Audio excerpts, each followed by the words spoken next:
Merci de rejoindre Justice pour tous sur Digital Congo. Mesdames, Messieurs, bonjour et bienvenue. Nous allons parler aujourd'hui de l'outrage public aux bonnes mœurs. Et Maître Roger Mombaya, avocat au barreau de Kinshasa, Matete est notre invité. Maître Roger Mombaya, bonjour et bienvenue dans Justice pour tous. Bonjour madame et merci beaucoup pour l'invitation. Je disais tantôt que nous allons parler de l'outrage public aux bonnes mœurs. Et pour commencer, Maître Roger Mombaya, que sous-entend l'outrage? Merci beaucoup madame pour la question. L'outrage tout court veut tout simplement dire une injure de fait ou de parole qu'on adresse à l'endroit d'une tierce personne pour telle ou telle raison. Donc, parce que le législateur du Code lui-même n'a pas défini exactement ce que l'on attend par outrage tout court. Mais on sait que quand on parle de l'outrage, ça veut dire tout simplement une injure des faits. Ça peut être par écrit, ça peut être tout ça, ou des paroles telles que je suis avec vous là. Je vous profère des paroles choquantes qui va peut-être vous blesser davantage, et c'est ce que l'on peut résumer pour expliciter le terme outrage. Et quand on dit outrage public aux bonnes mœurs, qu'est-ce qu'on sous-entend? Ou bien que sous-entend la loi? Ok. Alors, l'outrage public aux bonnes mœurs, au moins là, la loi essaye un peu de clarifier, non pas en donnant des définitions, mais à travers les dispositions du Code, on peut avoir une idée sur l'outrage public aux bonnes mœurs, parce que là, il s'agit effectivement des habitudes, des comportements qu'un véritable citoyen doit avoir sur sa marche dans la société, parce que la loi veut que nous soyons de bons citoyens. Un bon citoyen, c'est celui qui se comporte bien. Il faut avoir un bon langage, il faut avoir un bon comportement, il faut avoir une bonne attitude, et l'ensemble de tout ça, c'est ce qu'on appelle outrage public aux bonnes mœurs. Les bonnes mœurs, ce sont des habitudes. On peut le considérer comme étant une coutume, ce qui est habituellement fait, mais ces habitudes-là ne doivent pas aller au-delà d'une certaine limite prévue par la loi. Lorsque vous allez au-delà, ça devient un outrage public aux bonnes mœurs. Mais là aussi, peut-être que vous allez poser des questions pour que nous puissions expliciter ce qu'on Bon, nous entend allons y par aller. bonnes mœurs. Maître Roger Mombaya, est-ce que la loi catégorise l'outrage public aux bonnes mœurs? Bien sûr, bien sûr. D'abord, il faut dire que l'outrage, c'est une infraction, non? Oui. C'est une infraction prévue par le code pénal. Alors, cette infraction d'outrage, il y a des catégorisations. Nous avons, comme vous avez dit, l'outrage public aux bonnes mœurs. Oui. Vous voyez? Ça, c'est un bloc. Vous voyez? Ça, c'est une catégorie. Alors, quand vous quittez cette catégorie, vous avez l'outrage à l'emblème national. Vous voyez? L'emblème national, c'est un symbole qui doit être respecté par tout le monde. Et dans la première catégorie, on peut essayer de subdiviser donc les bonnes mœurs et la pudeur. Vous voyez? Et la pudeur. Et le code pénal a essayé de faire une certaine distinction par rapport à l'attentat à la pudeur, tout comme à l'outrage aux bonnes mœurs. Et quelle est donc la différence? La différence, c'est que attentat à la pudeur, c'est ce qui est attentatoire, ce qui est visible. Vous voyez un garçon, un grand garçon, dans un avenue, au coin, là où tout le monde passe, et il fait des choses qui n'honorent pas un bon citoyen. Par exemple, pisser publiquement. Vous voyez, c'est vraiment condamnable au regard de la loi pénale. Vous voyez? Alors que l'outrage public aux bonnes mœurs, le bonnes mœurs consiste aux bonnes attitudes que doit adopter chaque Congolais ou chaque citoyen. Maître Roger Mombaya, nous allons poursuivre avec notre émission. J'aimerais que nous puissions un peu revenir sur ce qui est de l'outrage public à la pudeur. Si je ne me trompe pas, on classifie ici plusieurs actes. Oui. Est-ce que nous pouvons revenir un peu sur les quelques actes concrets qui peuvent être considérés comme outrage public à la pudeur? À la pudeur. À la pudeur. Ok. Outrage public à la pudeur, comme vous avez dit, les actes, le premier acte qui démontre effectivement qu'il y a l'outrage public à la pudeur, c'est, comme je venais de dire, pisser publiquement par exemple.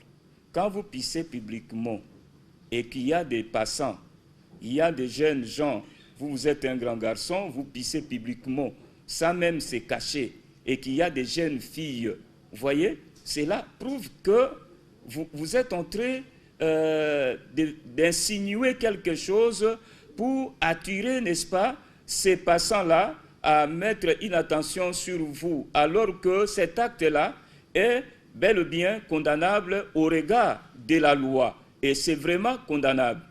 On peut aller comme ça en donnant d'autres exemples. Oui, d'autres exemples, toujours par rapport à l'attentat à Lapidaire. Vous voyez, là où il y a dans nos maisons ou dans les lieux où il fallait peut-être se détendre, hein, une grande dame, là où il y a des jeunes, de petits garçons, ne peut pas enlever peut-être ses vêtements pour se laisser comme ça. Parce que là, on risque d'attirer l'attention.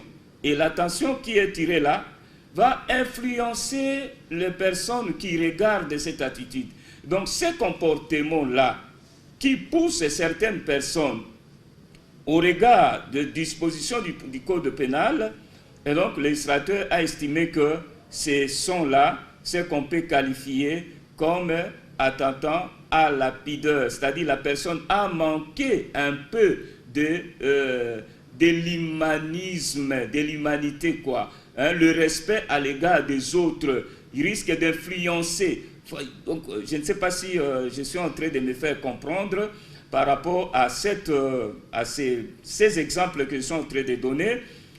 La crainte, c'est quoi? Tout le monde n'a pas le même niveau de compréhension. Tout le monde n'a pas le même niveau d'expérience. Tout le monde n'a pas le même niveau aussi de la maturité.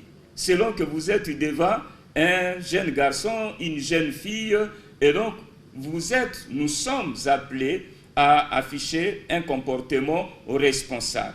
Dans le cas contraire, on risque de tomber à l'attentat à la pudeur et qui est sanctionnable au regard du Code pénal. Et maître, qu'en est-il de chansons ou danses obscènes?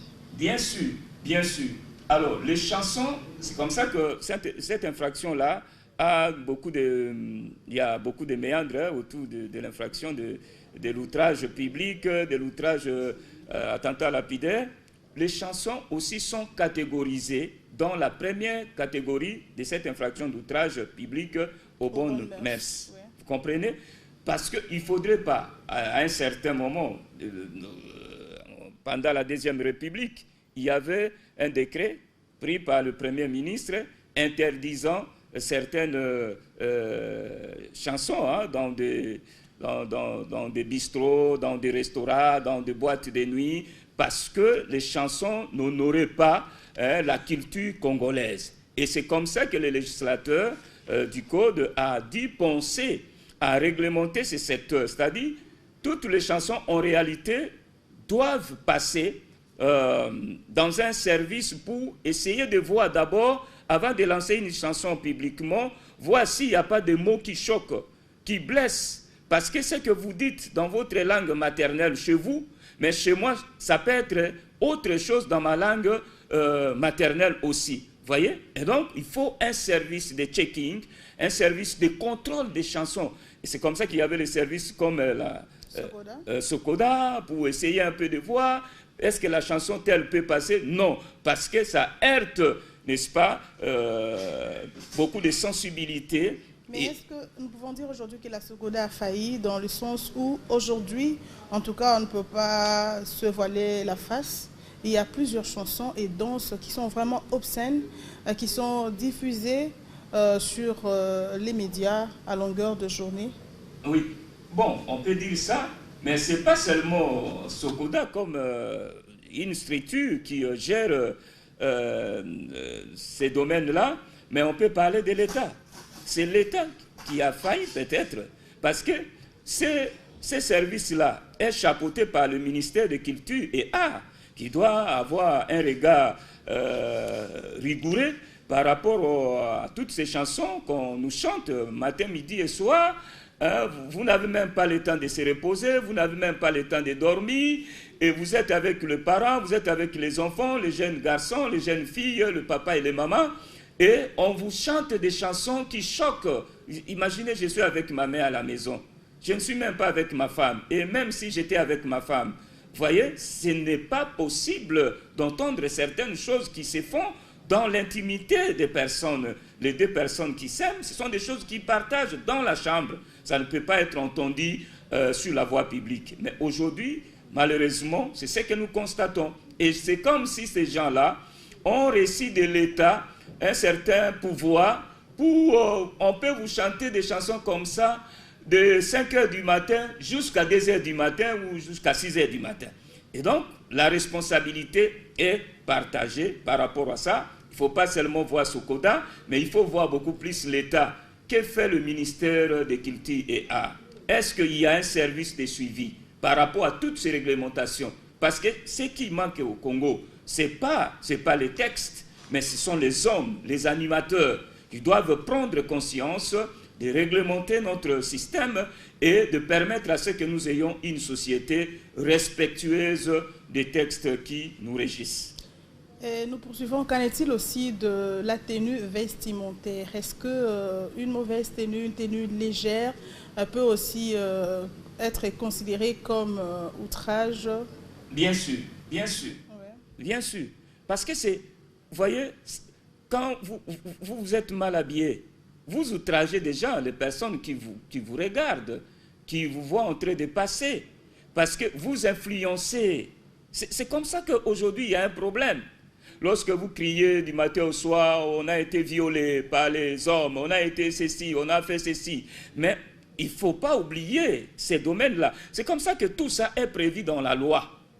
Quand vous lisez les articles du Code, c'est-à-dire les articles 175, en descendant, vous allez voir qu'on a énuméré tout, que ce soit par les gestes, que ce soit par l'habillement, que ce soit par les chansons, que ce soit par les figures représentatives. C'est-à-dire, vous ne pouvez pas déformer l'image de quelqu'un en faisant des signes, tout ça pour montrer qu'il est peut-être un petit diable sur le monde des vivants.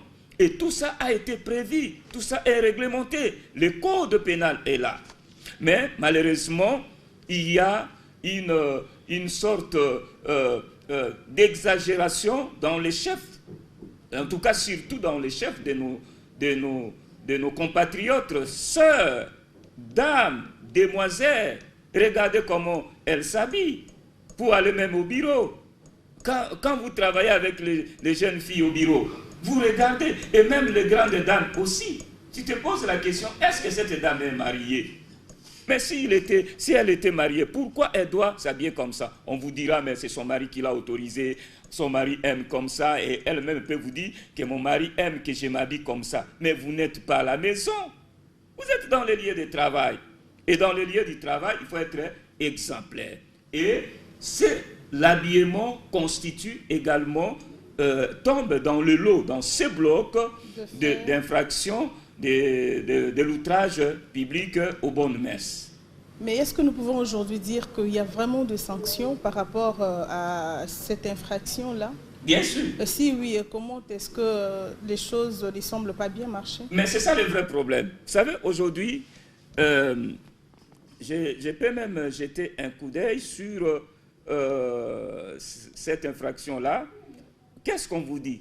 Quiconque aura exposé, vendu, distribué des chansons, etc., pas de figures, images, emblèmes et autres objets contraires. Alors, quel est, sera puni de même peine quiconque aura vie du commerce ou de distribution détenus, importés. Donc, vous êtes dans l'article 175 du Code pénal congolais. Alors, ils sont punis au regard de cette loi. De quelle pénalité? C'est ce que je suis en train de chercher. Voilà. Sorry. Donc, les gens qui sont les auteurs de ces comportements sont punis. Sont punis, j'étais où? Voilà. Sera puni. Voilà. Quiconque aura publiquement outragé le MERS par des actions qui blessent la pudeur sera puni de servitude pénale de 8 jours à 3 ans et d'une amende de 25 000 francs ou d'une de ces peines seulement. Donc la pénalité est là. Donc de 8 jours. 8 jours à 3 ans. À 3 ans. L'amende, vous avez dit combien? L'amende, c'est 25 000 francs fiscaux, équivalent aujourd'hui avec le franc congolais. Vous voyez, vous faites un équivalent là, et puis vous allez trouver le montant à payer. Mais le vrai problème, vous voyez, les textes est là. Oui, les textes sont là, et puis qu'est-ce qui fait? Alors, qu'est-ce que les autorités font? Parce que maintenant là, il faut commencer à sanctionner. Les éléments de sécurité qu'on trouve ici et là, ils ne font pas leur travail. Et quand ils arrivent là où les chansons, on leur donne une bouteille de bière, ils commencent à boire et ils oublient leur mission. Et puis on lui donne quelque chose, il s'en va.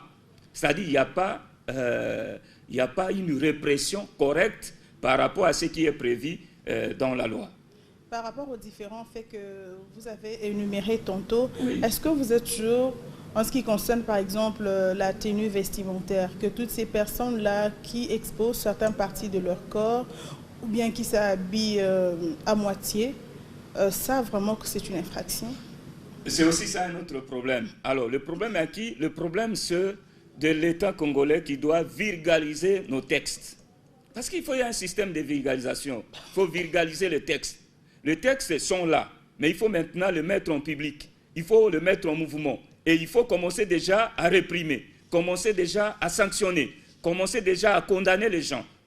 Je me pose beaucoup de questions aussi là-dessus. Parce qu'on arrête certaines personnes qui n'ont rien fait.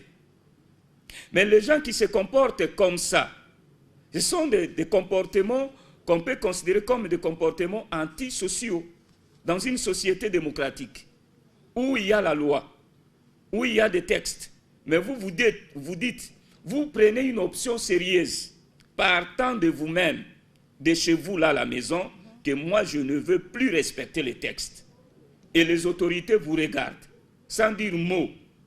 Parce que tout le monde entend ces chansons-là quand ça chante. Tout le monde. Bougoulmès. Tout le monde aussi chante. Bon, tout le monde chante et danse, curieusement. Curieusement, mais il ne faut pas chanter pour chanter. Il faut chanter des belles chansons, avec des belles paroles. Non, mais ces chansons obscènes là et ces danses obscènes, c'est tout le monde mais malheureusement, qui chante et qui danse. Malheureusement, c'est pas bien. Parents mais comme enfants, on est dans le bain, on chante, on danse. Une autorité publique dans une boîte, on vous dit qu'il danse aussi. Mais c'est curieux. Le régulateur de la société, des comportements, celui qui doit être regardé comme un modèle de la société. Lui-même, il se jette là. Bon, dites-moi, les communs de mortels, le petit peuple là, le petit citoyen là, qui trouve sa petite jupe là, avec sa petite robe courte, qu'est-ce qu'elle va faire? Dis, mais toujours avec lui, on est quelque part. Tu vois? Donc, il faut que l'État lui-même puisse être sérieux par rapport à ça pour réglementer. Il faut que le Congo revienne, comme dans d'autres pays qui respectent ne fût-ce que leur culture. Nous ne sommes pas les Européens, nous sommes le Congolais, le Bantou. C'est-à-dire, nous avons notre culture. Il faut beaucoup de modération. Vous voyez, beaucoup de modération. C'est comme ça que je parle de modulation, un système de modulation des langages. Il ne faut pas parler comme tu parlais hier. Il ne faut pas se comporter comme tu t'es comporté hier. Parce que lorsque vous avez la connaissance doit chasser l'ignorance. Et la connaissance, c'est les textes. La connaissance, c'est les différentes lois que nous disposons dans notre arsenal juridique congolais.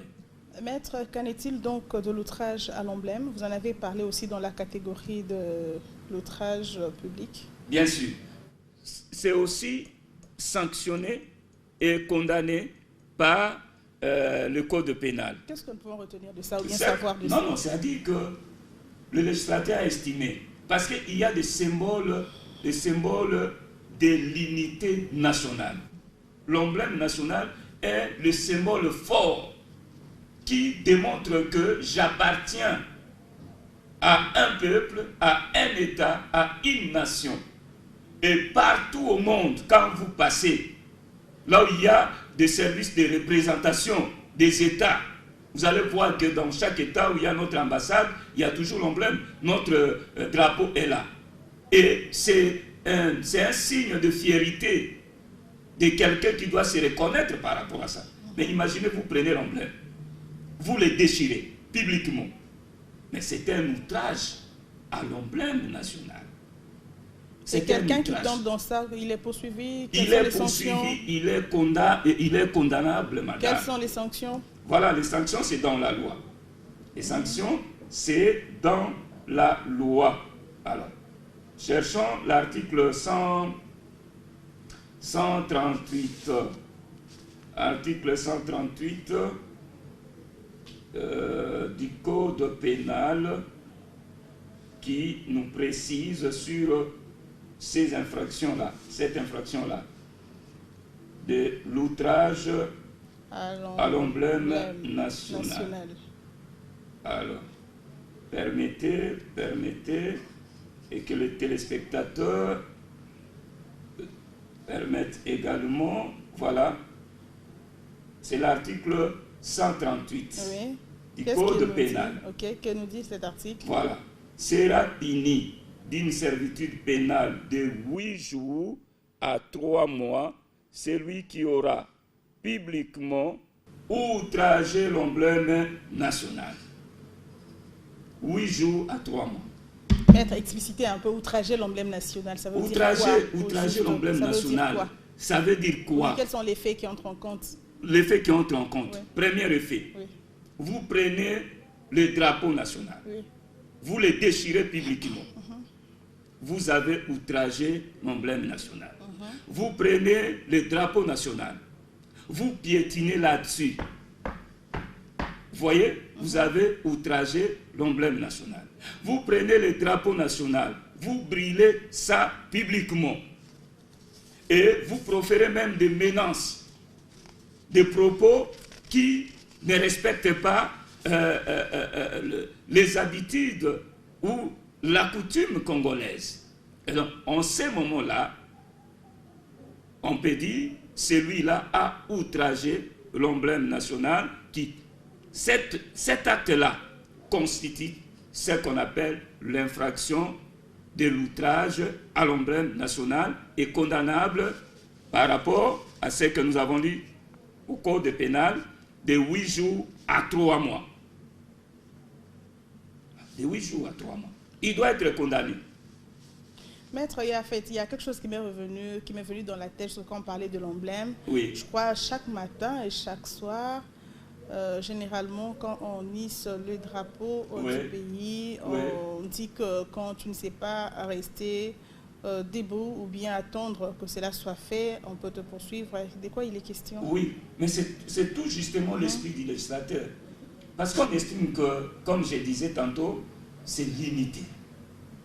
Nous devons respecter les valeurs de notre culture. quand on hisse le drapeau, tout le monde doit s'arrêter. Pour respecter, nous ne respectons pas un homme, mais nous respectons notre pays parce que c'est le symbole de l'unité et de fierté.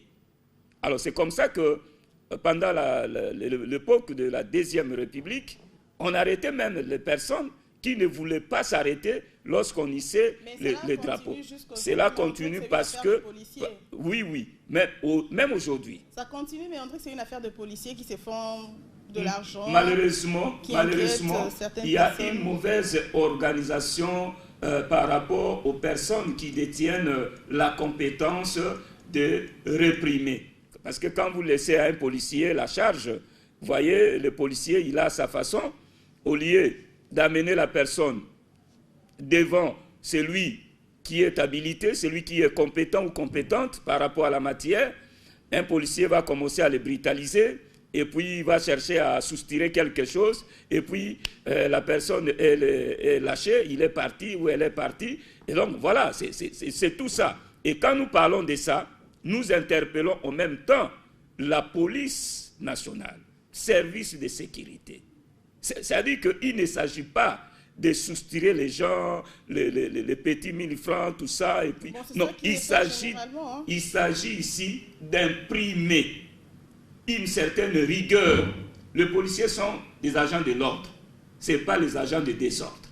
Et dans un État démocratique, les policiers sont des grands messieurs, des grandes personnes, vous voyez, qui méritent beaucoup de respect. Et c'est comme ça que nos policiers congolais doivent aussi emboîter les pas pour faire un travail de professionnel, de réguler la société, de remettre l'ordre, de rétablir l'ordre, et ça sera un bon travail. Mais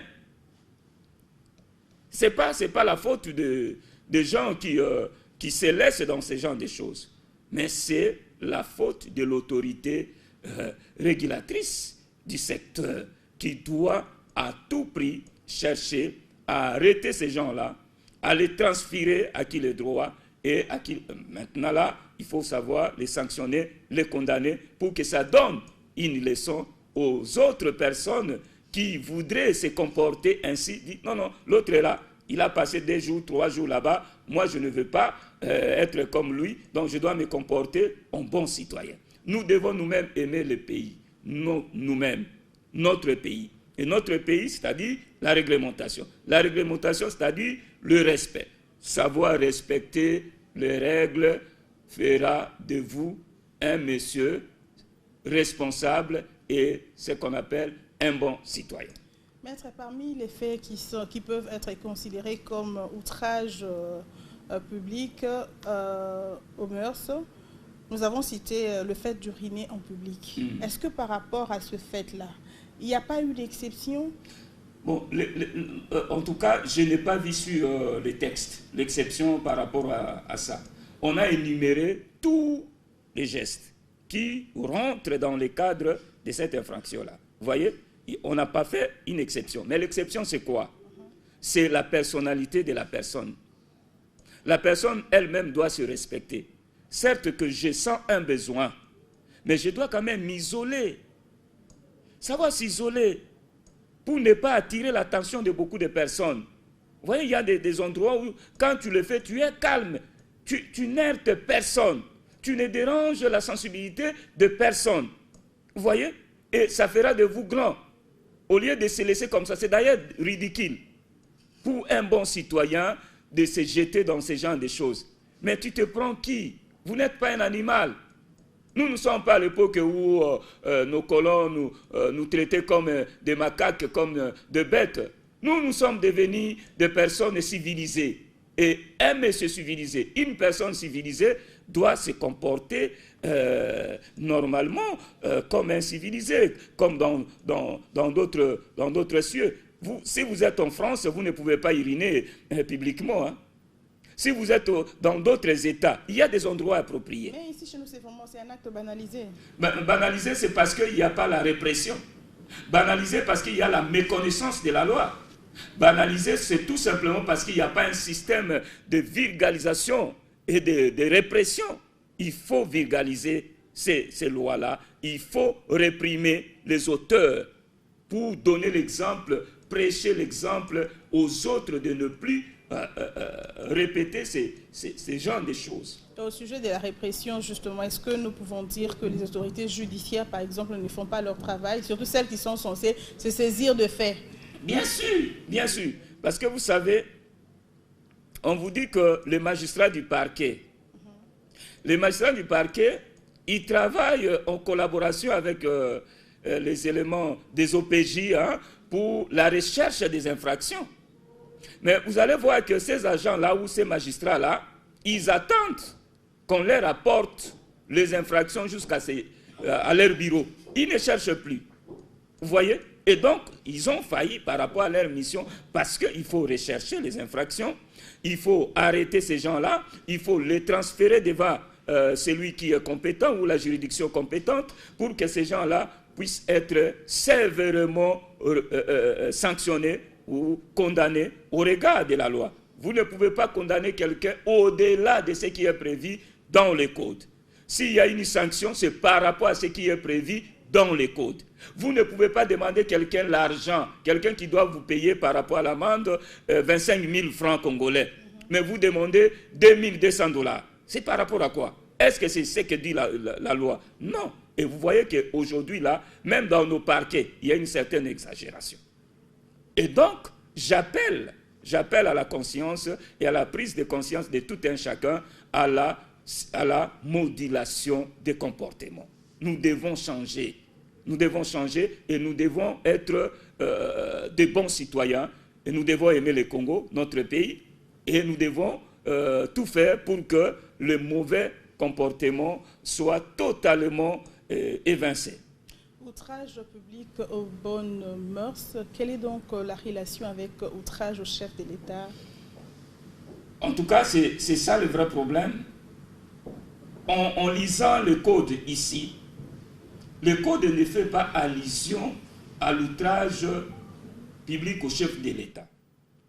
Mais le code avait prévu, à l'époque de la Deuxième République, l'outrage et violence envers le membre du bureau politique, le membre de l'Assemblée nationale, le membre du gouvernement et les dépositaires de la force publique à l'époque qui était la gendarmerie. Aujourd'hui, c'était la police nationale. Mais aujourd'hui, au regard du code pénal, le bureau politique n'existe plus. Mais au moins, il y a les membres de l'Assemblée nationale, les membres du gouvernement, etc., etc. Nullement on mentionne cet outrage public au chef de l'État à ce niveau-là. On pouvait estimer à l'époque, parce que le bureau politique pouvait être composé du président de la République. Vous voyez? Mais à l'époque, la loi, l'ordonnance du 16 décembre 1963 avait organisé plutôt l'offense envers le chef de l'État qui était une infraction condamnable et punissable au regard de cette ordonnance-là. Donc, lorsque vous offensez le chef de l'État, parce que l'explication c'est quoi? L'explication c'est que, vous savez, dans le système africain, il y a le système de sacralité du chef. Donc, l'autorité du chef est sacrée. Vous ne pouvez pas toucher. Et une fois que vous osez de toucher la personne du chef, bon, on doit nécessairement déclencher la machine pour dire que vous avez offensé le chef et vous devez être puni au regard de la loi. Mais qu'est-ce que la loi sous-entend par offense au chef de l'État? Quels sont les faits qui entrent en compte? Ok. Alors, je voudrais vous lire d'abord l'article 1er de cette ordonnance-là et aussi à l'intention de tous les téléspectateurs de Digital Congo. Lisons d'abord. Nous sommes là. Comme je le disais, c'est l'ordonnance du 16 décembre 1963. Article 1er. L'offense commise publiquement envers la personne du chef de l'État est punie d'une servitude pénale de 3 mois à 2 ans et d'une amende de 2000 francs fiscaux de l'époque ou d'une de ces peines seulement. Vous voyez, c'est cette ordonnance-là qui organise l'offense publique au chef de l'État que l'on peut considérer ici comme l'outrage public. Parce que offenser, ça veut dire injurier. Outrage aussi, ça veut dire injure. Vous voyez, c'est un jeu de mots, mais très souvent, ce qui est organisé, ce n'est pas l'outrage au chef de l'État. Les gens exagèrent parfois en disant des termes qui ne sont pas repris par rapport à la loi. Mais les termes repris à la loi, c'est l'offense envers le chef de l'État qui est punissable au regard de cette ordonnance-là. Mais faudrait-il que nous puissions dire un mot là-dessus? C'est comme ça que je qualifie cette infraction ici, ou cette attitude de l'antinomique. C'est vraiment antinomique par rapport à la contradictoire. Nous sommes à l'ère de la démocratie. Vous savez que ces infractions ici n'existent que dans le pays, très généralement africain, et là où il y a un peu de muscles, beaucoup de dictatures. Et c'est quoi le caractère contradictoire? Le caractère contradictoire parce que nous sommes à l'ère de la démocratie. L'ère de la démocratie, c'est l'ère de la liberté. Je peux tutoyer le chef, mais je n'ai pas insulté le chef. Je peux écrire au chef, mais je n'ai pas outragé le chef de manière publique où vous devez me taxer de l'outrage public ou de l'offense au chef de l'État. Aujourd'hui, c'est la démocratie. Laissez les gens s'exprimer librement, ça rentre dans le cadre de la démocratie. Mais vous aussi, lorsque vous vous exprimez librement, ne dépassez pas les bornes. Restez dans le contexte prévu par la loi. C'est ça le caractère antinomique de l'infraction de l'offense au chef de l'État ou de l'outrage au public au chef de l'État, dont je trouve ici que c'est contradictoire parce que nous sommes à l'ère de la démocratie où la liberté doit primer. Vous ne trouverez pas des choses comme ça en France, ni aux États-Unis ou ailleurs. Maître Roger Mombaya, merci beaucoup. Nous arrivons pratiquement à la fin de notre émission de ce jour.